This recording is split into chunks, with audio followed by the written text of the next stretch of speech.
Svajonių mokykla. Aišku, jeigu taip, tiesiog vienu žodžiu, ko tikrai svajočiau nebūtų, tai nebūtų smurto. Tiek psichologinio, tiek fizinio. Tai čia jau, manau, būtų vienas iš didžiausio, tiek ir iš visų pusių, kiek tarp mokinių ir mokytojų ir taip toliau, ir tėvų, nežinau, visą tai susiję, mokyklagi nėra pats gerai, o čia mokykla, o čia namai šeima, ja? Viskas geratu, viskas arba. Labadiena, jūs klausotės tinklalaidės Atgal į mokyklą. Čia Povilas Šklėrius. Nuo tos dienos, kai pradėjau dirbti mokytoju, mane ėmė dominti žmonės, kurie pasirinko dirbti mokytojomis ir mokytojais. Jie atrodė tokie skirtingi, unikalūs ir tuo pačiu visgi buvo kažkuo panašus. Taigi po kelių metų nutariau pabandyti atskleisti mokytojų DNR.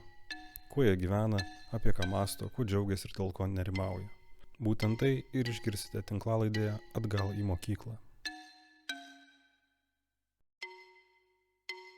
Šiandien tinklalaidės Atgal į mokyklą centre Andrius Glušakovas, geriau žinomas reperio Pušo pseudonimu. Sutikau Andrių Zarasų Fausto Latėno meno mokykloje, kuris praleido pirmus metus mokydamas mokinius modernios muzikos kūrimo. Tinklalaidėje kviečiu klausytis prisiminimų apie jo metus mokykloje, pasikeitusius paauglius, ko jis moko ir apie svarbiausią pamoką, kurią gavo gyvenime. Prisiminimai. Ne, liūdnų neturiu.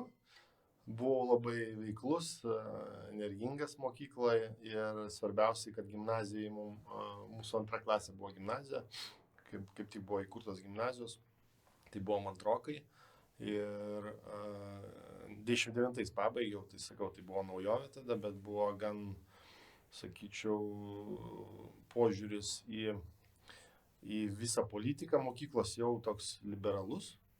Ir kas buvo, tai ir pastumėjo, kad galėjau vykdyti visas veiklas, ką tik sugalvojau. Aš kūriau radijo stotį mokykloje, pravedžiau kolonėlės per visus aukštus, turėjau savo kambariuką, kur man išleisdavo 2 minutės iki skambučio tam, kad galėčiau nubėgti iki kambariuko ir leisti muziką, pranešti kažkokius, tarkime, skelbimus, taip toliau.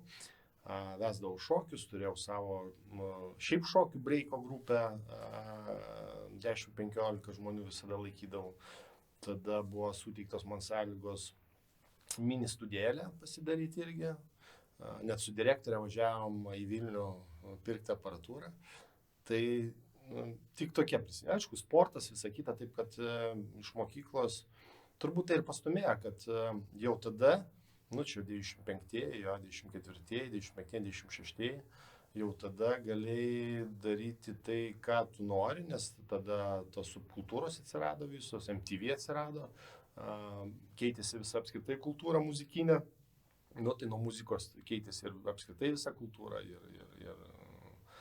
mados. Ir taip toliau, tai šitoje vietoje buvo daug laisvės. Kaip laisvės? Nebuvo varžoma, tiesiog. Palyginus, kaip pagal senus modelius. Tai paskui geri atsiminimai. Pedagoginis darbas. Tai irgi turbūt nebuvo vienu momentu kažkaip, kad šautų į galvą. Su jaunimu apskritai susiduriu, nežinau, pats nuo jaunystės koncertuodavau, daug važinėdavau po koncertus, tai man tas jaunimas realiai aktyviai pradėjau nuo 2000-2001 metų jau važinėti po koncertus po visą Lietuvą, taip kad tas jaunimas supo visada mane. Ir per tą 25 metų, nežinau, neskaičiuoju dabar, bet tarkime 25-23 metų tą muzikinę karjerą, tai iš esmės visada su jaunimu būdavau.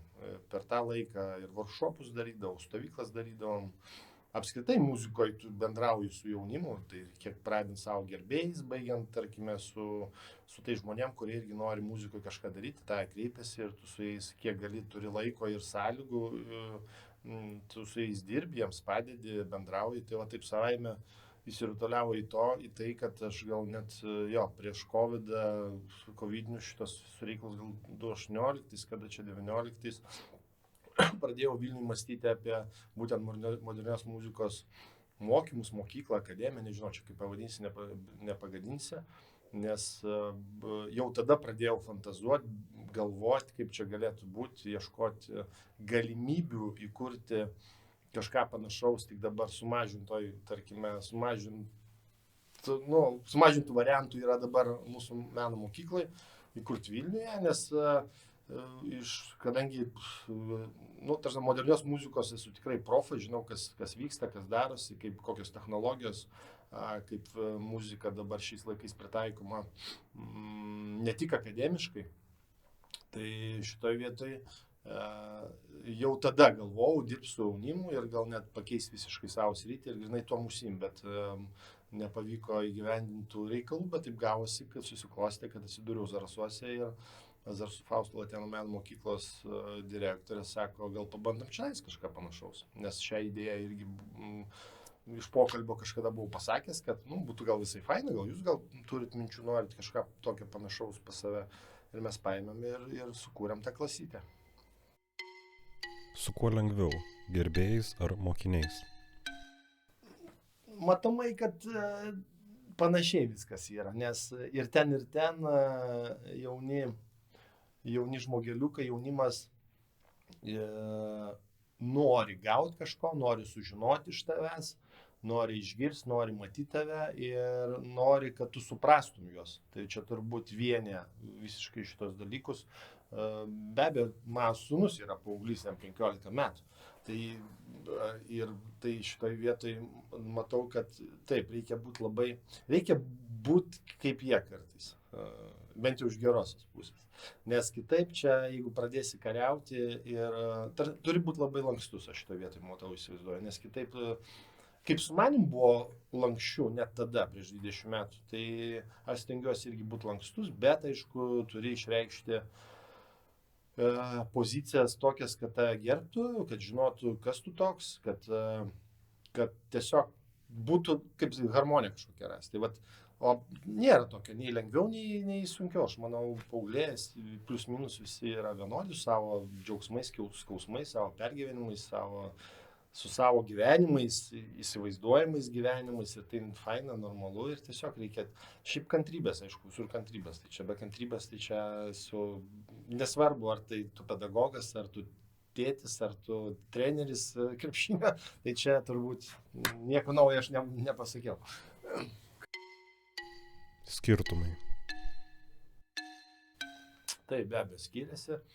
Aš tik tai nedarau juodą baltą niekada, nei su žmonėm, nei su laikotarpiais, taip toliau. Pats istoriją studijavau 3 jaunimo universuose, tai žinau iš istorijos, kad nėra blogų laikų, nėra gerų laikų. Ja?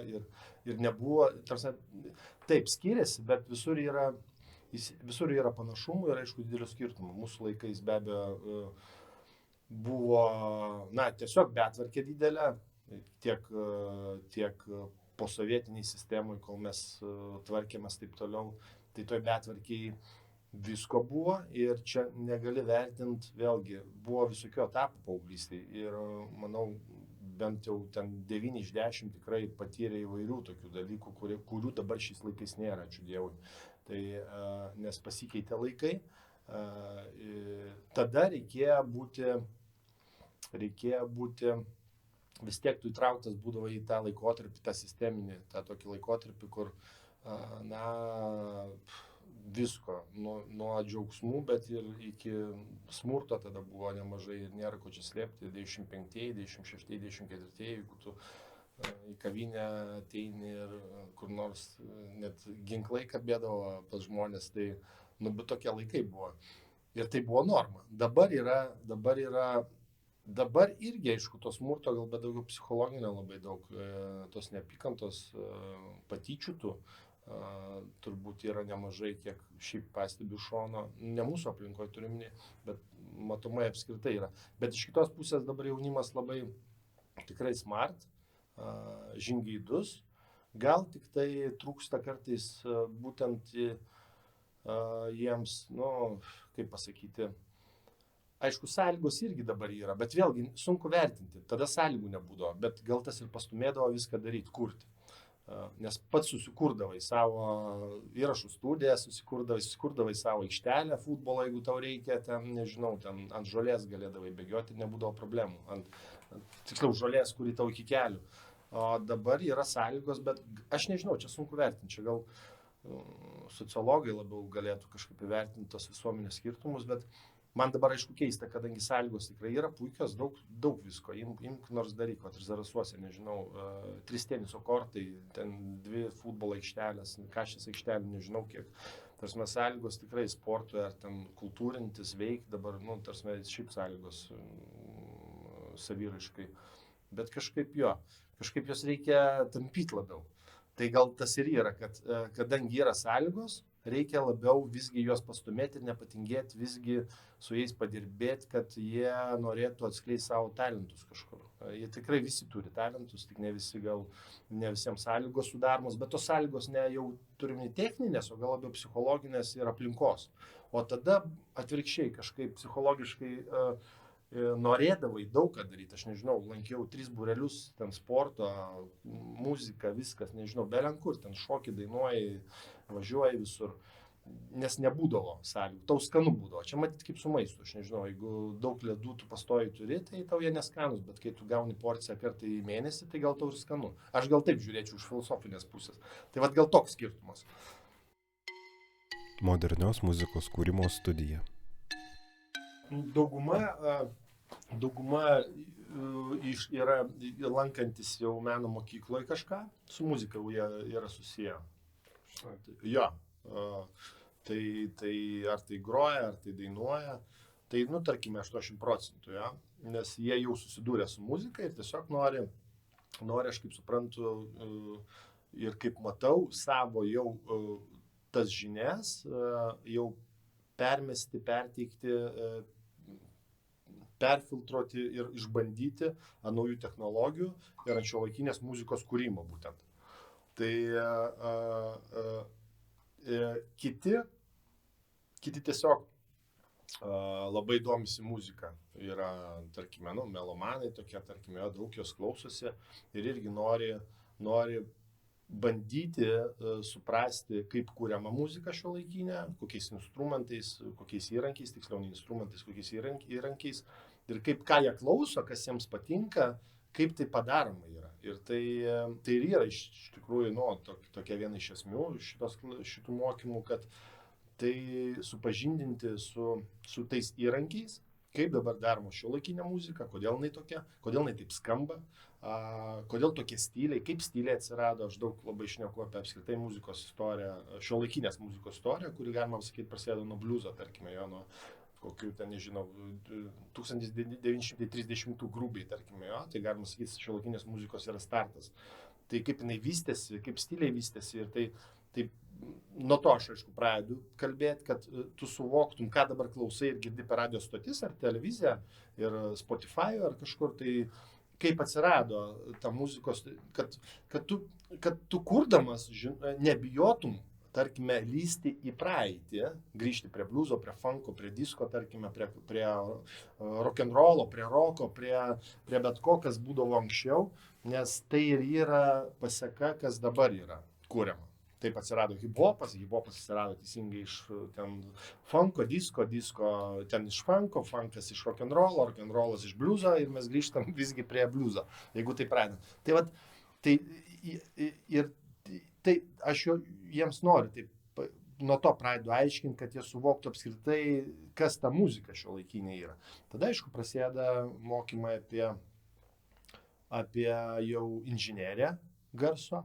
Tai yra, kas yra garsas, teisingai, kodėl mes jį girdim vienokį, kodėl kitokį, kokie garsai naudojami, kad truputėlį fizikos, tos, nedidelės fizikos apie bangas ir taip toliau.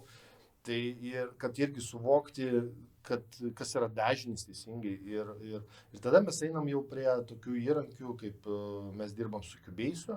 Ir aišku, būtent jos tai labai domina, būtent programavimas. Šiuolaikinė muzikos kūrimas, 50%, sakyčiau, programavimo kas irgi yra kūryba iš dalies, nu gerai, iš tų 50 procentų 25 yra techninio darbo, labai daug, redagavimas, karpimas, ten tralia, bet 25 procentai iš to programavimo yra kūrybinio, kaip tu sudėliosi garsus.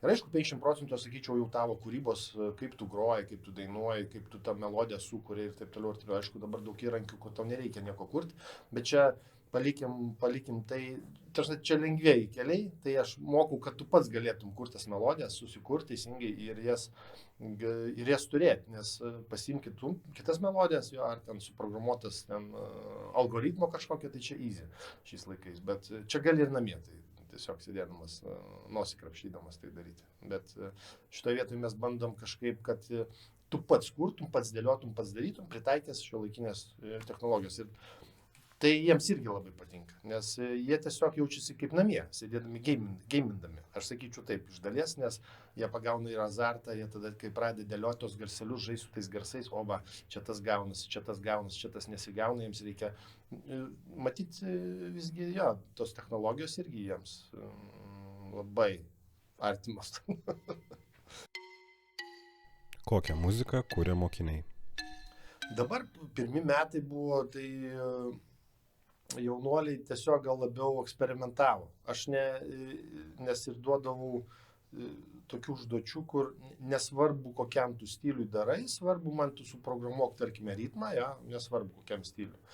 Suprogramuok, tarkime, melodinę savo bazę kažkokią, arba su sintezatoriais pažais su tais vienais, kitais, trečiais. Bet šiaip jo, nu, tarkime, vis tiek prie hip-hopo, prie repo nemažai kas nori tokius bitukus daryti, bet yra kas daro tiesiog negalvoja apie stilius, nežinau, gali programuoti reivą. Viena mergaitė tiesiog iš oro sulipdė bum gabalas, jeigu čia 900 metų reivas. Nice, like, safe as. Tai kaip ir nėra tokio, jie dar labiau, sakyčiau, dar žaidžia, eksperimentuoja, ką aš ir skatinu. Nenoriu pririšti prie jokių stilių, nes yra galimybės įsirašyti ir savo instrumentus gyvus, ten gitaras, dar kažką, balsus, jeigu reikia, yra galima įrašų kitoj studijai visada, ir būgnus, jeigu yra tik norai sugroti jais, ir jeigu yra, skillsų tam. Tai šitoje vietoje kažkaip nėra stilistikos, tiesiog aš ir nenoriu prie jos prisirišti, man svarbu, kad tu programuotum. O ką, tai man kaip ir, tai jie irgi žaidžia įvairiai. Čia vieną dieną gali kažkokį bandyti jo repo stiliuje kalti bitą, o kitą dieną, nežinau, ten šokių muzikos. Tai čia visiškai. Svarbiausia pamoka. Veikimas, turbūt, aš kaip pasakyčiau, aš nežinau, kaip šis reiškia. Tarsime, aš visko daug bandžiau, daug dariau, daug kas man patiko, buvo kas nepatiko, bet tai mane skatino visada, aš, pavyzdžiui, negaliu sėdėti jau be reikalo.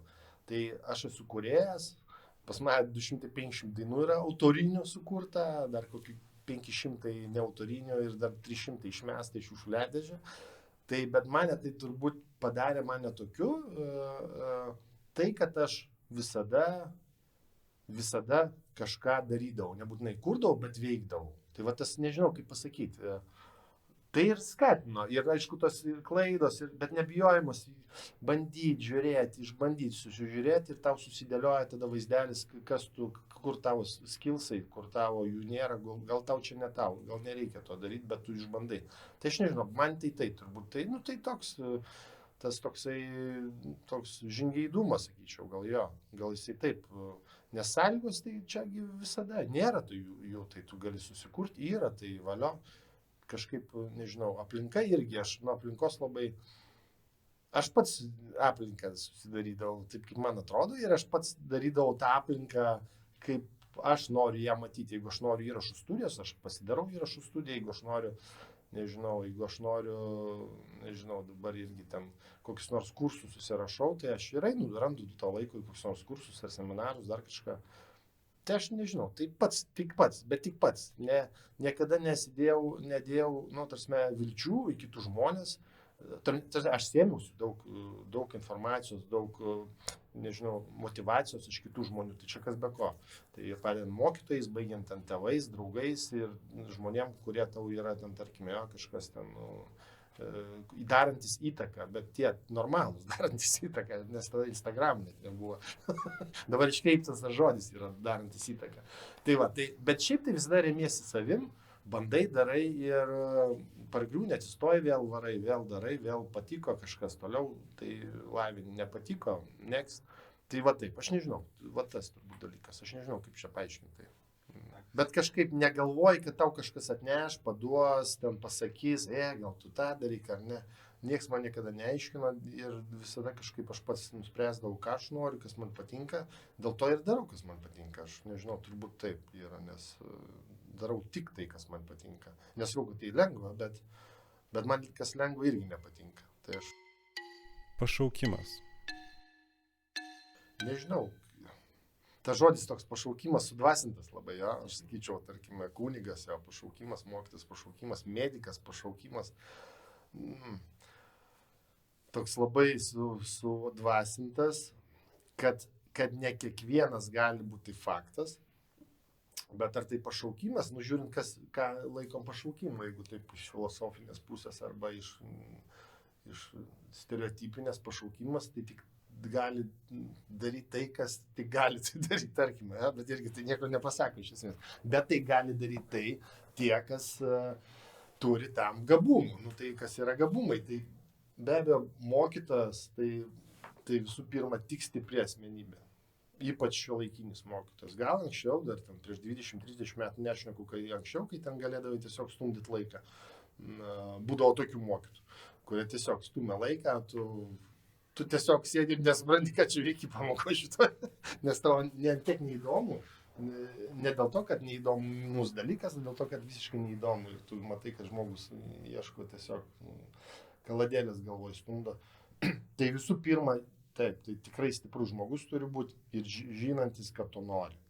Tiksliau, bent jau nebijantis, nebūtinai žinantis. Negali žinoti, aš irgi nežinojau, kad, tarkime, čia nesakysiu, aš savęs pedagogų nelaikau, bet, tarkime, kad vis tiek dirbsiu su jaunimu ir, tarkime, aš savam stiliuje dirbu, nes čia neformalus yra pas mus mokymas, ugdymas, bet vis tiek tai yra, tarsi, turi žiauriai būti stiprus psichologiškai, turi būti stiprus viduj, kad tu, aš noriu tikrai tai daryti, nebūtinai tau turi sektis gerai, bet tu, aišku, išmoksi ten tų visų dalykų, kaip su jaunimu dirbti. Tai aš nežinau, ar tai pašaukimas. Čia aš sakyčiau, ne pašaukimas, o tikrai tu turi pedagogų negali būti tas žmogus, kuris taip galvoja. Blemba, kaip faina gal būtų mokytojų būti. Jo, čia taip, vaikučiai bėgioja, taip, gėlytės dovanoja rugsėjo 1, taip toliau, ne. Turi iškart taip pagalvoti, taip, okei. Tai ar aš būsiu stiprus ir parodysiu, kad mane gerbtų ir mylėtų, bet savo veiksmais, savo pavyzdžių gerų. Tai nes jeigu tu pats nebūsi pavyzdys mokiniams, tai aišku, tu ir pagarbos jokios neturėsi. Aš nešneku apie ten kažkokius išimtinius, konfliktinius dalykus, ne konfliktinius, bet turiu, kur pasitaiko visokių ir tų vaikų ir situacijų pasitaiko. Tai čia normalus dalykas, bet vėlgi tu turi būti stiprus, išlaviruoti ten psichologiškai kažkaip, susitvarkyti šitos klausimus ir ieškoti sprendimų. Kas nėra kartais lengva, bet taip, tame ir yra, kad turi būti stiprus ir žinot, kad tai yra rimtas reikalas. Nuo kokios ligos išgydytumėte Lietuvą? Taip, čia jų daug. Kurią čia įsirinkti? Nuo kompleksų. Plačiaja prasme. Nes į kompleksus eina, tai yra skaldymas visuomenės, juodas, baltas, gražus, negražus, plonas, storas, turtingas, neturtingas, tai socialinė reiškia nelygybė atsiranda visokia ir dvasinė nelygybė, vertybinė nelygybė, tai čia kompleksai, aš viskai kompleksus dedu. Tada kompleksai dėl apskritai, kas tu toks esi, neįvertinimas savęs. Turiu menį, toksai mes visada, visi geri aplink, bet mes ne kažką, mūsų kitur gamta geresnė, bet mūsų nekokia, mūsų kitur keliai geresni, bet mūsų blogiausi, tai čia irgi kompleksai. Nes nuo to susidaro neveikimas kažkoks ir ten depresijos dar kokios nors atsiranda, arba nusistatymai. Tai irgi kompleksas, aš viską į kompleksus suvedu. Tai kompleksus galima, aš manau, va tos daug lygučių virusų suvesti tą vieną lygą, tai sakyčiau jo. Gal ne visiškai atsisakyti, nes tada jau gal irgi nesąmonė gali. Nežinau, jeigu fantazavus. Bet kad stipriai sumažinti savo kompleksus, tiek vidinius, tiek išorinius, tiek apskritai tos kompleksus. Ką aš matau, būdamas kitur, svetur, arba kažkur keliaudamas, arba šiaip, kad ir vietoj čia kažką su kažkuo, mes irgi maža miestelė, tai vėlgi, kuo mažesnis miestelis, to kartais čia tokių nesąmonių būna, kad net ojoj. Bet čia visur, ir dideliam mieste dideli kompleksai yra kitokie. Tai aš sakyčiau kompleksai, jeigu taip, kas man krenta į akis, turi. Svajonių mokykla. Neatsakyčiau. Pats naujokas esu, kaip tamsta mokytojas, neatsakyčiau. Tiksliau, bijočiau pasakyti, kaip man gal atrodo, nes aš apie tai dar negalvojęs, nes yra daug dalykų dabar gerai ir aišku, nemažai dalykų, gal net tiek pat daug dalykų yra sistemai blogų. Bet neblogiausia, nesu specialistas sistemos, reiktų ją iš tikrųjų, nagrinėjant, kas yra blogai, turi žinoti priežastį teisingai. Tai aš žinau, kas yra blogai, kas man atrodo blogai, bet aš nežinau priežasties, tai gal tai nepakeičiama, gal reikia sistemą keisti, gal apskritai reikia požiūrį keisti, gal kompleksus reikia gydyti. Tai nežinau, aš negalėčiau, nes tarsi neturiu tokios kompetencijos, kad net apie tai svajoti. Tai aš jeigu taip pasakyčiau, nes aš svajotojas, bet aš toks labiau, mano svajonės yra tikslai arba užduotis, kurias labai norėčiau padaryti, bet jos apčiuopiamos. Neskraidau labai toli, tekstuose tik skraidau, poezijai, tarkime, skraidau, bet ten irgi labiau filosofija kažkokia prasideda, dar kažkas, apmąstymai kažkokie. Tai nežinau, svajonių mokykla. Aišku, jeigu taip, tiesiog vienu žodžiu, ko tikrai svajočiau nebūtų, tai nebūtų smurto. Kiek psichologinio, tiek fizinio. Tai čia jau, manau, būtų vienas iš didžiausio, tiek ir iš visų pusių, kiek tarp mokinių ir mokytojų ir taip toliau, ir tėvų, nežinau. Visą tai susiję, mokyklagi nėra kaip atskirai, o čia mokykla, o čia namai, šeima, ja. Viskas geratu, viskas, arba valstybė, arba valdžia, arba miesto merija kažkokia. Viskas yra, mes gyvenam, esam burbule ir kai sprendžiamas kartais vienas problemos, visą tai susijęs su kitom problemom. Tai jeigu nebūtų, kuo mažiau smurto, psichologinio ir nepsichologinio, aš manau, tai jau vysto žmonės kitokius, nes jeigu tu kartais matai gatvėj 7-mečius, 8-mečius, kurie kalba kaip sapožnikai ir tau ausis limpa, nors tu atstovavo hip-hopo kultūrą ir girdėjęs daug ko, repų daug tekstų girdėjęs ir tau man ausis krenta, tai tu supranti, kad ten jau viskas ir mokykloje, ir šeimoje, matyt, kaip pasakyti, viskas susiję. Tai toleruojama, leidžiama, tarkime, čia tai kalba kažkokia, bet tai vėlgi iš to tu supranti, kad vaikeli, tai kur tu eini, kaip tu eini, negerai, bet čia ir yra kažkoks, su smurtu ir kultūros trūkumas ir taip toliau, tai aš sakyčiau taip. Tai čia vienas iš tokių gal būtų didelių žingsnių, svajonių, kad, pavyzdžiui, jo iš vis nebūtų. Ačiū, kad klausėte tinklalaidės Atgal į mokyklą. Primenu, kad laidoje girdėjote neseniai pedagogo kelią pradėjusio Andriaus Glušakovo, kitaip žinoma reperio Pušo pseudonimu, mintis apie mokytojo profesiją. Daugiau tinklalaidės įrašų rasite svetainėje www.atgalimokykla.lt arba Spotify ir YouTube platformose. Dėkoju Lietuvos kultūros tarybai už tinklalaidės rėmimą.